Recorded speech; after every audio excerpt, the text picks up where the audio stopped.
2017 और 2022 में बम्पर जीत के बाद उत्तर प्रदेश के मुख्यमंत्री योगी आदित्यनाथ अब 2027 फतह करने की तैयारी कर रहे हैं और अखिलेश यादव जिस पीडीए के दम पर 27 की जंग जीतने की कोशिश कर रहे हैं, योगी ने उसकी भी काट निकाल ली है। अखिलेश यादव के पीडीए प्लान को फेल करने के लिए बीजेपी डीपीए यानी दलित, पिछड़ा और अगड़े वाले फॉर्मूले पर काम कर रही है और इसमें सबसे पहले छिटके दलित वोट बैंक को दोबारा अपने पाले में करने की कोशिश की जा रही है। इसके लिए योगी आदित्यनाथ की अगुवाई में बीजेपी ऑपरेशन दलित नाम से उत्तर प्रदेश में विशेष अभियान शुरू करने जा रही है। देखिए हिंदी खबर की ये स्पेशल रिपोर्ट। 27 की सियासी लड़ाई दलितों पर आई, जिसके साथ आएगा डी 2027 में उसकी होगी जीत। दलित वोटों पर भाजपा की नजर, कांग्रेस समाजवादी पार्टी की बढ़ गई टेंशन। गांव चलो अभियान के बाद योगी का ऑपरेशन दलित अभियान, दलितों को बीजेपी का संदेश। अब क्या करेंगे राहुल अखिलेश?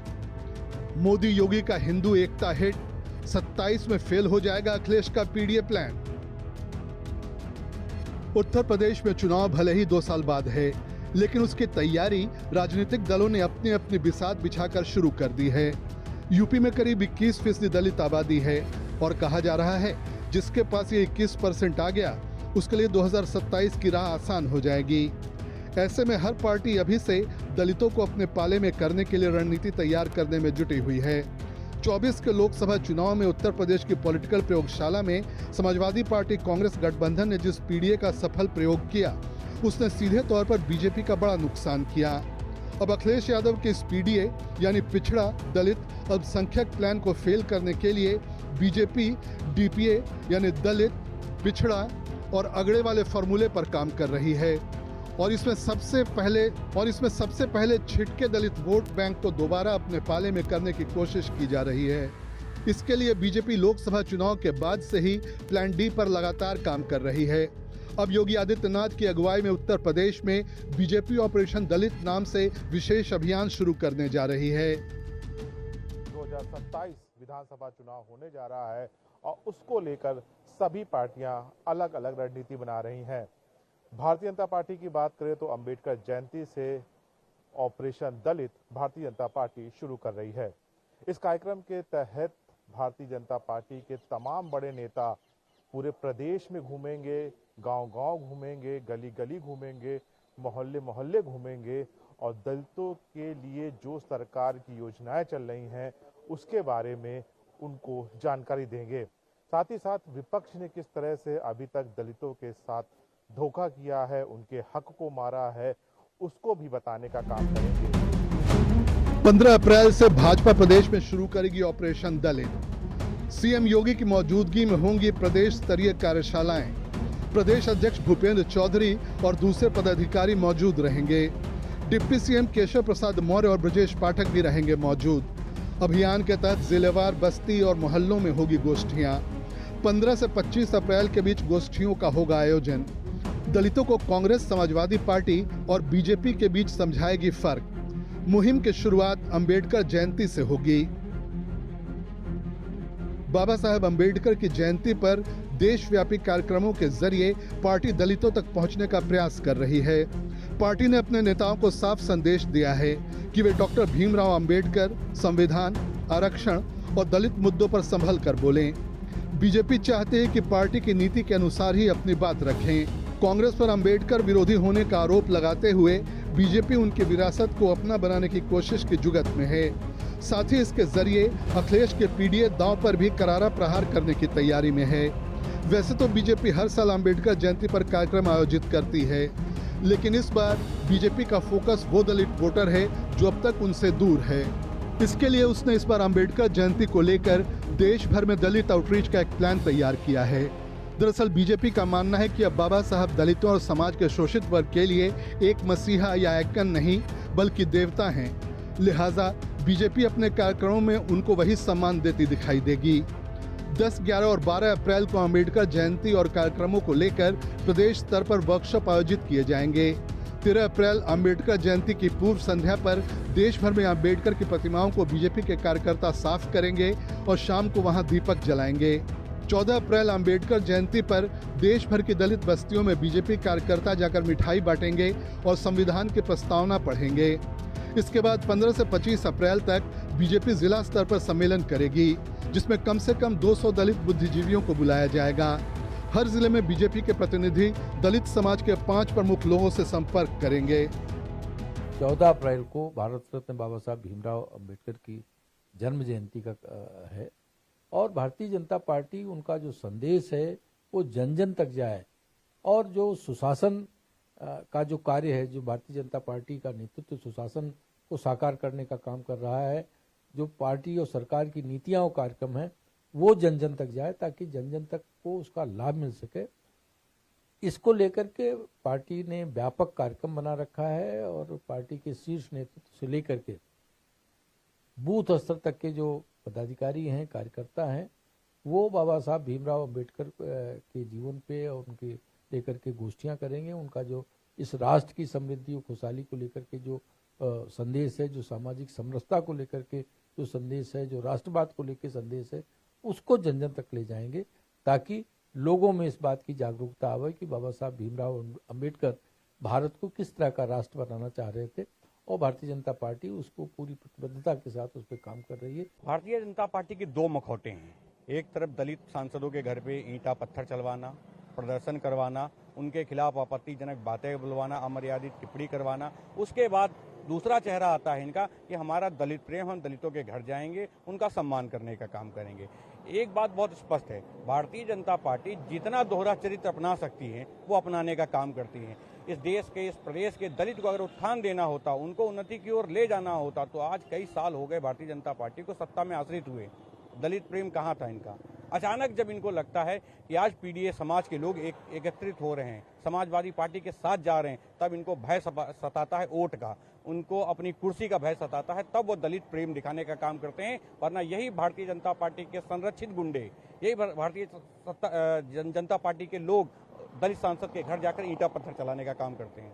जो लगातार संविधान बदलने की कोशिश में लगे हुए हैं, जिनका नागपुर में पहले से संविधान बना रखा है, जो इस संविधान को बदलकर उस नागपुर के संविधान को लागू करना चाहते हैं, जिन्होंने लगातार जीवन पर्यंत जनसंघ और आरएसएस के लोगों ने बाबा साहब भीमराव अंबेडकर को अपमानित किया, आज जब वो प्रेम की बात करते हैं तो ये अपने आप में इससे ज्यादा हास्यास्पद कुछ नहीं हो सकता। कांग्रेस पार्टी ने तो बाबा साहब भीमराव अंबेडकर को संविधान सभा की ड्राफ्टिंग कमेटी का चेयरमैन बनाया और उस समय भी जनसंघ और आरएसएस ने बाबा साहब को उस कमेटी का चेयरमैन बनाए जाने से रोका, विरोध किया। ऐसे लोग आज वोट की राजनीति के लिए जब दलितों की बात करते हैं तो हंसी आती है। जिनकी सरकारों में पहले से दलितों पर अत्याचार और प्रताड़ना का मिशन चल रहा है, वो जब जोड़ने की बात करते हैं, मिशन चलाने की बात करते हैं, इससे ज्यादा दुर्भाग्यपूर्ण, हास्यास्पद कुछ नहीं हो सकता। आपको बता दें कि 2 अप्रैल को गाजियाबाद में मुख्यमंत्री योगी आदित्यनाथ की आरएसएस नेताओं के साथ करीब 4.5 घंटे तक मैराथन बैठक चली। इसमें 2027 के चुनाव को लेकर चर्चा की गई। साथ ही 2024 के लोकसभा चुनाव के बाद से अंबेडकर के जिस मुद्दे को विपक्ष भुनाने की कोशिश कर रहा है, उसको लेकर भी योगी के साथ आरएसएस नेताओं ने अलग से प्लानिंग की। आरएसएस की ओर से कहा गया कि आगे से डॉक्टर भीमराव अंबेडकर के पूरे नाम भीमराव रामजी अंबेडकर का ही उपयोग किया जाए। वहीं अंबेडकर के नाम के पहले आदरणीय, परम आदरणीय या पूजनीय जैसे सम्मानजनक शब्दों का प्रयोग किया जाना चाहिए। और आरएसएस के प्लान के मुताबिक उत्तर प्रदेश में बीजेपी अब 21% दलित वोट को अपने पाले में करने में जुट गई है। बीजेपी जनता को ये बताएगी कि कांग्रेस ने कैसे अंबेडकर का अपमान किया और बीजेपी ने उनको सम्मान दिया। बीजेपी के नेताओं की पार्टी मुख्यालय में इसके लिए बाकायदा ट्रेनिंग भी हुई, जिसे पार्टी अध्यक्ष जेपी नड्डा और संगठन महासचिव बीएल संतोष ने संबोधित किया। पार्टी सूत्रों की माने तो आला कमान ने इसको लेकर विशेष गाइडलाइन जारी की है। संगठन मंत्री बीएल संतोष की ओर से देश भर के बीजेपी नेताओं को कड़ा मैसेज दिया गया है। पार्टी ने अनावश्यक बयानों से बचने और पार्टी लाइन के अनुसार ही अपनी बात रखने को कहा है।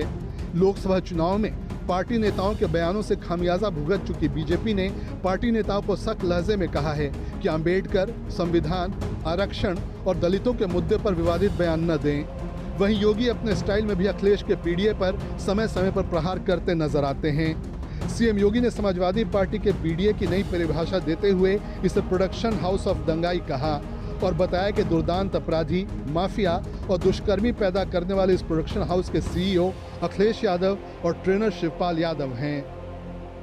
इस समाजवादी पार्टी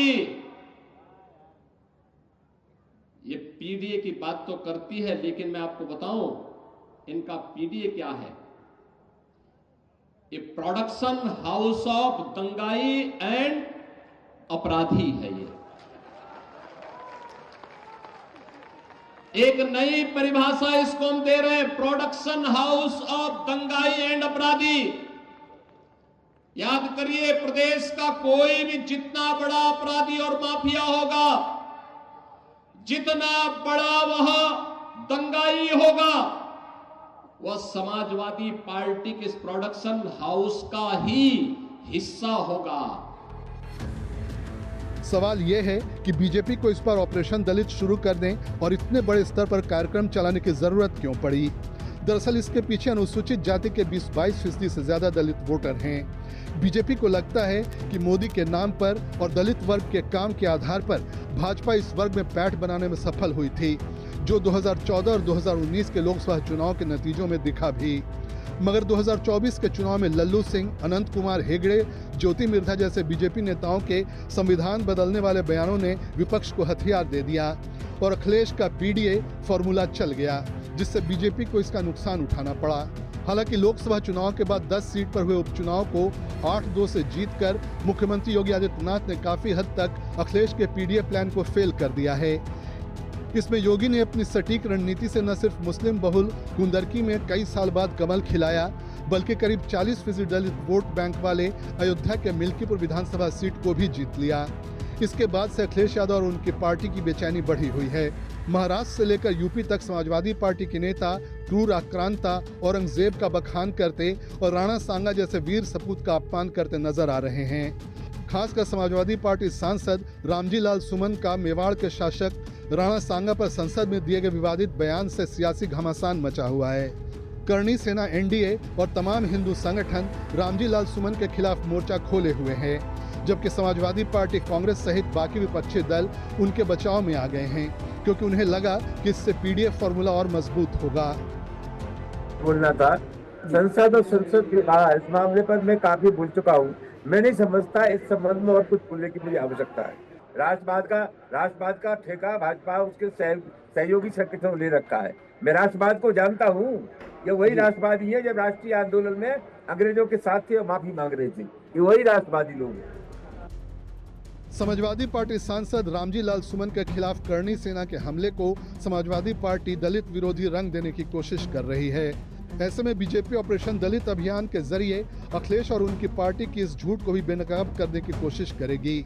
इससे पहले बीजेपी ने 3 दिन तक गांव गली वार्ड चलो अभियान चलाया, जिसमें यूपी के दोनों डिप्टी सीएम समेत बीजेपी के तमाम मंत्री और विधायक प्रदेश के अलग अलग जनपद और गांव में पहुंचकर योगी सरकार की 8 साल की उपलब्धि के बारे में जनता को बताया। उत्तर प्रदेश के डिप्टी सीएम ब्रजेश पाठक ने इस दौरान विपक्षी दलों पर जोरदार हमला किया। उन्होंने कहा कि बीजेपी एकमात्र ऐसी पार्टी है जो बिना चुनाव के भी जनता से जुड़ी रहती है और बीजेपी के लिए जहां पार्टी से बड़ा देश है, वहीं बाकी दलों के लिए देश से बड़ी पार्टी और पार्टी से बड़ा पेट है। लगातार भारतीय जनता पार्टी स्थापना दिवस के अवसर पर गांव चलो अभियान चला रही है। उसी क्रम में आज हम लोग अयोध्या जा रहे हैं। यूपी में ओबीसी 40% से ज्यादा हैं, जबकि दलित आबादी 21% और मुस्लिम 19% हैं। अखिलेश के इसी पीडीए प्लान के खिलाफ सीएम योगी हिंदुत्व का चक्रव्यूह तैयार कर रहे हैं। जात के गणित को हिंदुत्व की लकीर से मिटाने की कोशिश है। प्रयागराज महाकुंभ के जरिए इसमें बीजेपी को काफी हद तक सफलता भी मिल चुकी है।